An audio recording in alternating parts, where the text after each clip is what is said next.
안녕하세요. 결혼생활 8년 개고생만 하다가 이혼했어요. 워낙에 도움받은 게 하나도 없다 보니 아빠 없이 애 키우는 게 그렇게 힘들지는 않네요.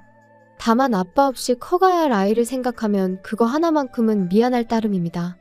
부모님이 육아를 도와주신다고는 하지만 여태까지 염치 없이 부모님 도움받아왔는데 이혼한 마당에 부모님 고생을 더 시키진 않으려고요. 제 결혼 생활은 시작부터 순탄치 않았습니다. 세상 어느 누가 결혼하면서 내 인생이 이렇게 꼬여버릴 거라고 생각을 하겠나요? 저 또한 남편과 결혼 준비를 하면서 앞으로 펼쳐질 행복하고 밝은 미래만 생각했어요. 한참 결혼 준비할 당시에 남편이 시부모님한테 결혼 자금으로 얼마 정도 받을 수 있다는 말을 꺼냈을 때 조금 부담스러웠습니다. 저희 집이 찢어지게 가난한 건 아니었지만 시댁과 비교했을 때 비교적 여유가 없는 편이었거든요. 애초에 저는 결혼할 때 집에서 지원을 받아오기보단 어떻게든 저희들 힘으로만 해결해 볼 계획이었어요. 그런데 남편이 집에서 큰 돈을 받아온다고 하니 괜히 부모님께 부담을 드리는 것 같아서 마음이 무거웠어요. 남편한테 솔직하게 나는 집에서 지원을 받아올 상황이 아니니 그냥 우리 힘으로 시작하는 게 어떻냐고 물었습니다. 남편은 형편 닿는 대로 하는 거지 무슨 걱정이냐며 저희 집에서 지원을 안 해줘도 우리 결혼하는데 아무 문제 없게 하겠다고 했지요. 그런 남편한테 미안하기도 하고 고맙기도 했어요. 그런데 결혼 준비가 막바지에 다다르는 가운데 시부모님이 난데없이 지원해주겠다고 하던 돈을 안 주겠다고 나오더라고요. 정확히는 말을 바꾼 거였어요. 돈이 없으면 몸으로 때우라는 논리였는지 시댁에 들어와서 살라고 하더라고요. 말을 꺼내놓은 게 있으니 남편은 많이 당황한 듯 보였으나 저는 저대로 오히려 마음이 편해졌어요. 애초에 부모님 도움 없이 결혼하길 바라기도 했었고 반반 결혼을 못한다고 해서 시댁에 얹혀 살고 싶은 마음은 더더욱이 없었으니까요. 이 사실을 알게 된 저희 부모님께서 저한테 많이 미안해하셨어요. 빚을 내서라도 반반 결혼을 하는 게 어떻겠냐고 하셨는데 제가 빌리나 부모님이 빌리나 빌린 돈을 갚아야 하는 건 똑같으니 그럴 필요 없다고 했습니다. 돈을 못 해주신 대신 부모님께서 회사 다니는 저를 대신해 부동산 여기저기 돌아다니면서 신혼집으로 괜찮은 매물을 몇 개 알아와 주셨어요. 그렇게 직장인 전세 대출을 받아서 모자란 돈을 메꾸고 신혼집을 구해 결혼을 하게 되었습니다.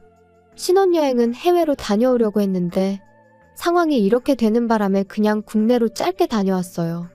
어쩌다 보니 친정집하고 거리가 가까운 위치라서 저희 집에서 반찬도 이것저것 해다 주시고 결혼 생활하면서 친정 도움을 톡톡히 보았죠.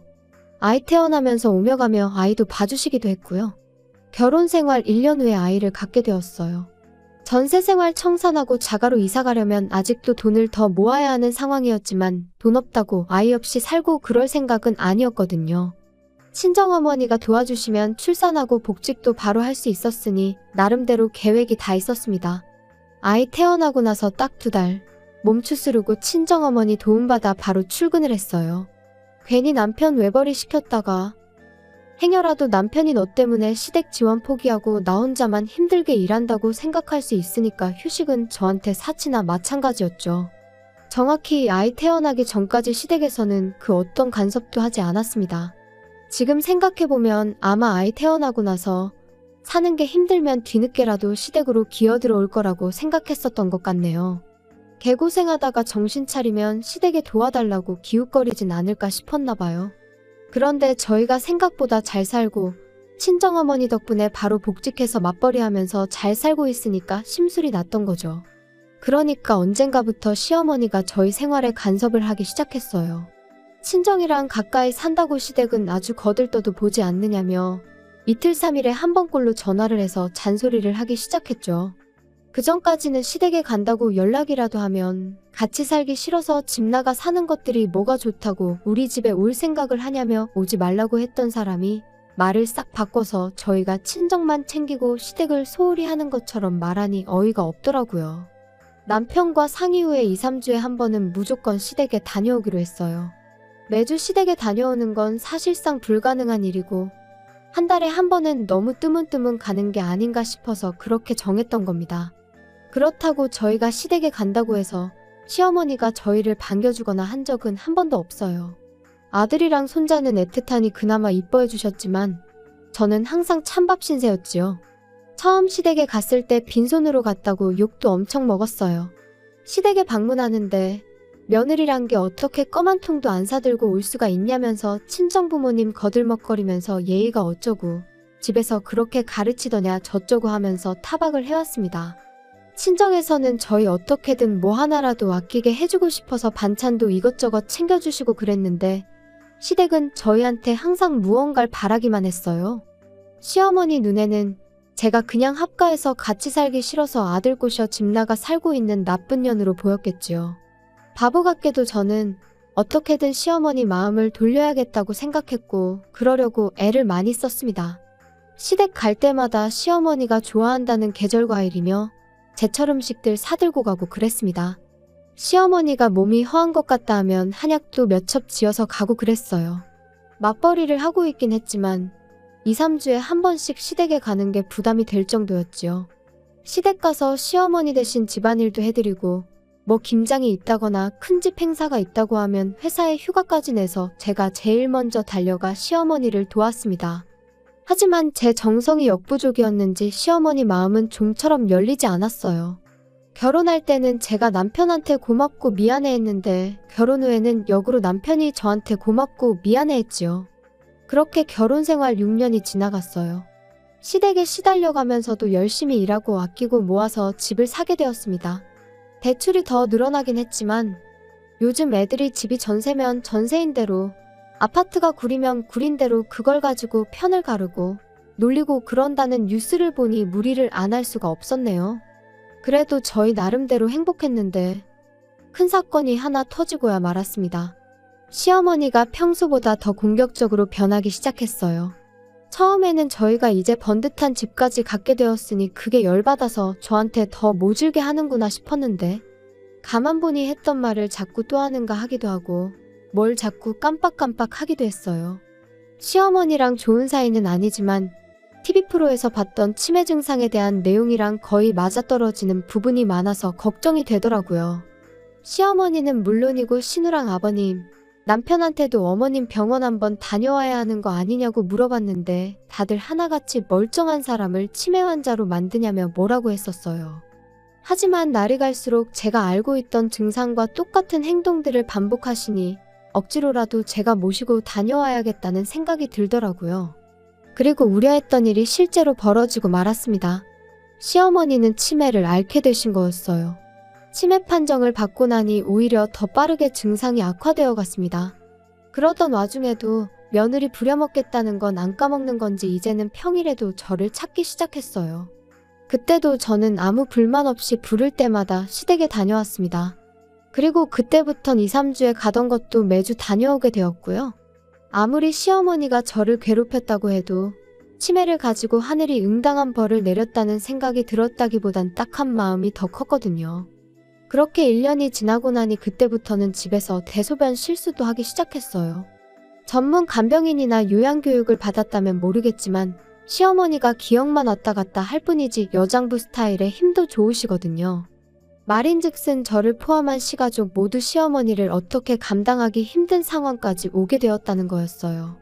시댁에 돈이 없는 것도 아닌데 이 정도면 전문 간병인을 쓰거나 요양원을 보내는 게 맞지 않나 싶었어요. 시아버지가 좀 와달라는 연락에 최대한 시댁에 다녀오고 있긴 했지만 저도 회사 다니는 상황이어서 체력적으로 많이 힘들었고 제가 시댁에 가 있으면 시댁에 가 있는 만큼 저희 친정어머니도 대신 애 봐주시느라 저희 집에 발이 묶여서 계셔야 했거든요. 그러던 와중에 제가 둘째 아이를 임신하게 되었습니다. 집안 상황도 그렇다 보니 계획된 게 아니라 조금은 당황스러웠어요. 조심하지 못한 제 잘못이 크긴 했죠. 친정어머니가 거의 저 대신 첫째 아이 다 키워주신 거나 마찬가지인데 갓난쟁이를 또 처음부터 부탁하자니 죄송스러운 마음밖에 없었습니다. 막상 친정어머니는 첫째 혼자 외로웠을 텐데 둘째 생긴 게 참 잘된 일이라며 둘이고 셋이고 낳기만 하면 아이는 대신 다 봐줄 테니까 건강하게만 출산하라고 응원을 해주셨어요. 시댁은 상황이다 보니 둘째 이야기를 어떻게 꺼내야 할지 참 고민이 되었는데 언제까지 숨길 수 없는 노릇이었으니 그냥 날 잡고 찾아가서 시아버지한테 말씀드렸어요.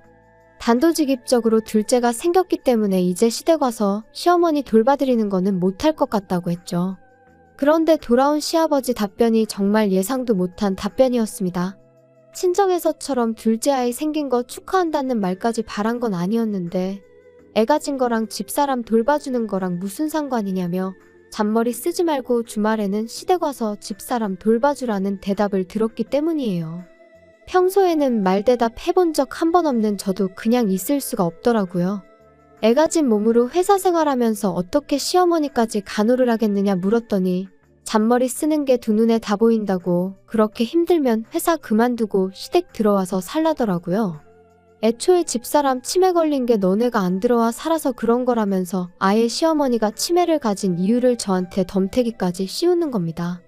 하도 어이가 없어서 그렇게는 못하겠다 말하고 그냥 집으로 돌아와 버렸어요. 현관문 너머로 시아버지가 고래고래 소리를 지르는 소리가 들려왔는데 싹 다 무시해버렸습니다. 그리고 그날 저녁에 신우한테 전화를 받았어요. 신우도 좋은 소리 하나 안 하더라고요. 주말만 봐드리는데 뭐 그렇게 대단한 일 한다고 온갖 유세를 다 부리냐고요. 말이 주말만 봐드리는 거지. 평일에도 시아버지가 부르면 몇 번이고 다녀왔고 주말에만 봐드리는 게 시어머니만 봐드리는 게 아니라 일주일치 집안일이 쌓여있는 거 다 해야 하고 시아버지 굶지 않게 일주일치 먹을 것도 대충 준비해놓고 가야 하는 거 모르냐고. 그럼 형님이 평일 내내 시어머니 간병해드리고 집안일도 다 해놓으라고. 그럼 제가 주말만 가서 어머님 봐드리는 거 생각해보겠다고 하고 전화 끊었습니다. 그런데 생각해보니 시어머니 문제로 시가족들한테 시달리고 있는 게 저라는 사실이 어이가 없더라고요. 남편이 중간에서 딱 교통정리 한 번만 해주면 쉽게 끝날 텐데 아버님한테도 저 혼자 말씀드리러 다녀왔고 신호전화 받는 동안도 남편은 애랑 놀아준다는 핑계로 아예 대화에는 끼지도 않았거든요. 그래서 남편 불러 세워놓고 한마디 했어요. 이럴 때 남편 역할이 뭐겠냐, 당신이 나서서 한마디 해줘야 하는 거 아니냐 했더니 이제 와서 남편이 자기 가족들 편을 들기 시작하더라고요. 다른 사람 일이면 자기가 가만히 있겠냐고. 그런데 다른 사람도 아니고 우리 엄마 일인데 어떻게 자식된 도리로 아픈 엄마를 내칠 수가 있겠냐고 뻔뻔하게 헛소리를 하는 거예요. 언제는 얼마나 챙겼다고 뻔뻔하게 내친다는 소리를 할 수 있느냐고 대번에 따져 물었어요. 우리 결혼 생활 8년, 시댁에 왕래하기 시작한 지 6년 동안 당신이 시댁 가서 손가락 하나 까딱한 적이 있었냐고요. 시어머니 아프고 나서도 주말마다 가서 시어머니 케어하는 게 나였지 당신이 가서 뭐 하나 한 게 있느냐고 말이죠. 그리고 내가 언제 시어머니를 어디 뒷산에 고려장이라도 하고 오자고 제안했냐고. 나 말고 전문적으로 교육받은 간병인을 쓰던가 요양원에 모시자는 건데 어떻게 그걸 내친다는 표현을 할 수가 있느냐고 했죠. 제 말이 틀린 게 없는데도 남편은 요양원에 모신다는 게 무슨 뜻이냐. 요양원 보낸다는 게 그냥 목숨만 부지시키는 거지 죽게 내버려두는 거랑 다르게 뭐냐고요. 아픈 사람 집에서 꾸역꾸역 모시면서 마누라 고생시키는 건 괜찮은 거냐고 따졌더니 누가 가족 아니랄까봐 지 누나가 했던 말이랑 아버지가 했던 말을 아주 짬뽕시켜서 대답을 하더라고요. 주말만 가는 건데 뭐가 어렵냐느니 하는 말은 참을 수 있었는데 이참에 시댁 들어가서 살면 어떻겠냐는 소리 나올 때는 아무리 저라도 욕이 절로 나오더라고요. 여태 내가 하는 말을 뭐 귓구멍이 아니라 뒷구멍으로 들었냐고. 아무튼 나는 어머님보다는 아이가 더 중요하니 더는 간병 못하겠으니 그렇게 알라고 딱 잘라서 말했습니다. 하다 안 되니까 남편이 성질을 부리기 시작했죠. 그럼 아직 멀쩡한 우리 엄마를 요양원에 보내자는 거냐고. 이게 시어머니 일이니까 그러지. 친정엄마 일이었으면 똑같이 했겠냐고 발악을 하기 시작하는데 어이가 없었습니다. 저도 한마디 해줬어요. 만약에 우리 집이 똑같은 상황이었으면 나는 주저하지 않고 요양원부터 알아봤을 거라고요. 대신 요양원에 못해도 시간 되는 대로 일주일에 2~3번은 다녀왔을 거라고 했더니 그제서야 아무 말도 못하더라고요. 하지만 남편은 이 일로 저한테 삐쳤는지 그 후로 며칠 동안은 저한테 말 한마디 안 걸어왔어요. 저한테 자기 화났다는 걸 티내려고 일부러 발소리 쿵쿵 내면서 걸어다니고 문이 부서져라 세게 닫아 제끼고 여태까지 힘을 합쳐 살아온 내 남편이 알고 봤더니 본성이 아주 옹졸하기 그지없는 사람이었다는 사실이 놀랍고 충격적이었습니다. 하루 이틀만 그랬으면 참는데 그 꼴을 일주일 내내 보고 있으니 저도 생각을 달리하게 되었습니다. 평소 친하게 지내던 직장 동료가 소개해준 변호사를 찾아가 조용히 이혼 준비를 시작했죠. 변호사가 알려주길 합의 이혼하는 게 가장 깔끔하긴 한데 자초지종을 들어보니 충분히 이혼 사유가 될 것 같다고 소송도 문제없다는 말을 해줬어요. 그래서 미리 이혼 서류만 만들어 놓았어요. 그래도 마음 한편으로는 남편이 시어머니 걱정에 저러는 거다. 저러는 건 한때고 곧 제정신 차려서 평소에 내 남편으로 돌아올 거라 믿었거든요. 그리고 시간이 지나 이혼 서류 만들어 놓은 그 주 주말이 되었어요. 제가 진짜로 시댁에 안 가고 집에 있으니까 그제서야 말을 걸어왔어요. 우물쭈물하면서 자기가 곰곰이 생각해봤다고 좋은 해결 방법이 있는 것 같은데 한번 드러나 보겠냐 하더라고요. 무슨 소린가 들어는 봐야겠다 싶어서 말해보라고 했어요. 그랬더니 남편이 당장 내일이라도 시어머니를 우리 집으로 모시면 어떻겠냐는 소리를 하는 거예요. 어차피 장모님이 아침에 오셔서 아이 돌봐주시지 않냐. 그럼 낮 동안에는 장모님이 우리 엄마 간병을 좀 해주고 퇴근하고 오면 우리가 간병하면 되는 거 아니겠냐고요. 시댁에 오며 가며 시간 낭비할 일 없으니까 좋은 아이디어 아니겠냐고 하는데 그걸 해결 방법이라고 떠벌리고 있는 인간을 보니 오만정이 다 떨어지더라고요. 무슨 약이라도 잘못 먹었나 싶기까지 했어요. 그게 아니고서야 어떻게 맨정신으로 저딴 소리를 해결 방법이랍시고 짓거릴 수나 있는지 싶었거든요. 내가 못한다니까 이젠 지 장모, 우리 엄마한테까지 시어머니 간병을 생각하는 인간 꼬라지를 보니 저 자식 입에서는 죽어도 자기 입으로 엄마 간병은 자식인 내가 직접 하겠다는 말은 나올 것처럼 보이지 않았습니다. 요양원에 모신다거나 간병인을 쓴다거나 하는 말은 입 밖에도 꺼내지 않을 거라는 사실은 뭐 안 봐도 비디오였고요. 그래서 미리 준비해 놓았던 이혼 서류를 조용히 내밀었습니다. 남편이 이게 뭐냐고 묻길래 보면 모르겠냐고 이혼 서류라고 대답해줬죠. 이혼 서류를 보면 그나마도 정신 차리겠거니 싶었는데 그게 아니라 세상에 시어머니 병수발 들기 싫어서 이혼하는 며느리가 어디 있냐고 따지고 들더라고요. 여기까지면 나도 할 만큼 한 것 같다고, 내 말이 맞는 것 같으면 조용히 사인하고 그게 싫으면 어디 소송까지 가서 진흙탕 싸움 한번 해보자고 한마디 했지요. 제가 진심인 걸 눈치챈 건지 남편이 그래도 아이를 생각하면 이혼만큼은 하면 안 되는 거 아니겠냐 했죠. 나는 당신한테 충분한 기회를 준 것 같다고, 그렇게 아이를 생각했으면 당신도 나한테 그러면 안 되는 거 아니었냐 했더니 말을 잇지 못하더라고요. 막상 자기를 포함한 시가족들이 저한테 해온 것들이 전부 이혼 사유라는 건 알고 있었는지 남편이 소송까지는 가지 않고 협의 이혼을 하기로 결정되었어요. 8년을 그렇게 푸대접 받으며 꾸역꾸역 버티고 살았는데 이혼하고 나니 하루아침에 남남이 돼버리는데 마음이 착잡하기도 하고 한편으로는 후련하기도 하더라고요. 이혼하고 나서야 왜 시댁에서 시어머니를 요양원에 모시기 싫어했는지, 간병인을 구할 생각이 없었는지를 알게 되었어요. 애초에 결혼할 때 시댁에서 해주겠다던 돈이 없는 돈이나 마찬가지였던 거예요. 엄밀히 말하자면 저희 결혼할 때쯤에는 그 돈을 가지고 있던 건 사실이었는데 시어머니가 친하게 지내던 지인분한테 사기를 당하면서 그 돈을 전부 떼먹혔다고 하더라고요. 그러니까 결혼식 날짜까지 잡은 상황에 저희한테 집 해주기로 한도는 못 해주니까 집에 들어와서 살라는 식으로 나왔던 거였어요. 게다가 시어머니가 믿었던 지인한테 사기를 당한 충격 때문에 그랬나 그때부터 치매 증상이 조금씩 보이기 시작했었다더군요. 남편이 그 사실을 몰랐을 리는 없고 애초에 시작부터가 거짓말인 결혼이었던 거예요. 나무꾼이 날개옷 숨겨놓은 것 마냥 아이 태어나고 나면 제가 애 때문에라도 계속 견디고 살았겠거니 생각했던 걸까요? 배신감에 치가 떨리지만 이젠 남남이 되었으니 신경 안 쓰고 살려고요. 그냥 늦지 않게 양육비나 제때제때 보내줬으면 좋겠어요. 원하던 대로 시어머니 곁에 붙어서 평생을 간병하게 만들어줬으니 두 부자가 어디 한번 제가 그동안 어떻게 시어머니 수발을 들고 살았는지 뼈저리게 느끼며 저 같은 복덩이를 놓쳐버린 걸 평생 후회하면서 살았으면 좋겠습니다.